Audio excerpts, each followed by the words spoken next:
Bermuda बस स्टाण्रु पेटी पेटी कफ सिरप जबत होती घटना दुई जन को गिरफ कर भरतपुर थाना पुलिस हाथ में धरा पड़ी एमती एक चोरा चालाणकारी गैंग ए संपर्क में अधिक सूचना देउछन्ते आम प्रतिनिधि प्रियरंजन नायक। बेआईनी कफ सिरप बेले बरमुंडा बस स्टाण्रु धरला भरतपुर थाना पुलिस टीम एभली धरिया परे दुई जन को गिरफ करछन्ती। एही दुई जनकर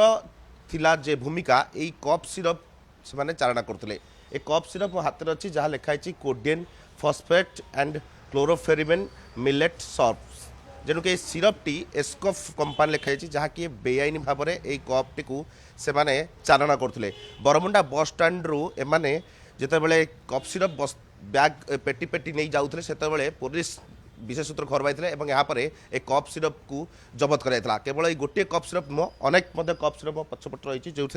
पेटी पेटी कप सिरप गुड़िक चालान होता यही गुड़िक मेडिसिन स्टोर मानक दि जाता। यार दाम लिखा जाइए जहाँ 175 टंका एवं या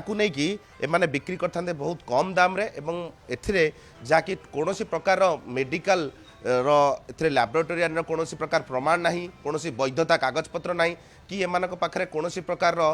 मेडिसिन जो कंपनी को दि जाए अनुमति से कागज पत्र ना तेणु ये एक चालना करते चोरा चालान करते बेआईन भाव कप सिरप गुड़ी को चालना करुवा बेले धरला भरतपुर थाना पुलिस टीम एभली एक पेटी पेटी ये कप सिरप गुड़ी को जबत कर मैन्युफैक्चर लिखाई 2023 एक्सपायरी लिखाई 2025 किंतु ये सबू कुछ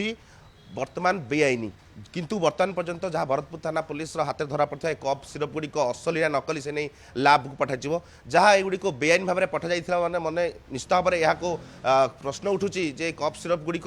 नकली होता है तेणु या बर्तमान पुलिस तदंत करपटे ये घटना अधिक छानबिन सहित दुई जन को गिरफ कर मास्टरमाइंड किए और क्या पाखक युड़िक डील होता भरतपुर थाना पुलिस टीम हाथ में जो धरा पड़ा दुई जन यही जो अभियुक्त अच्छा अभियुक्त क्या पाखक नहीं था से नहीं सबकि तदंत पचरा उचरा जारी रखा जाइए। आगक जना पड़ो कप सिरप गुड़िक केते मारात्मक कारण बेआईन भाव में कप सिरप गुड़िक बिक्री करते मार्केट में बिक्री होता लोक मैंने किनी था जहाँकि ये विष भली भावुंट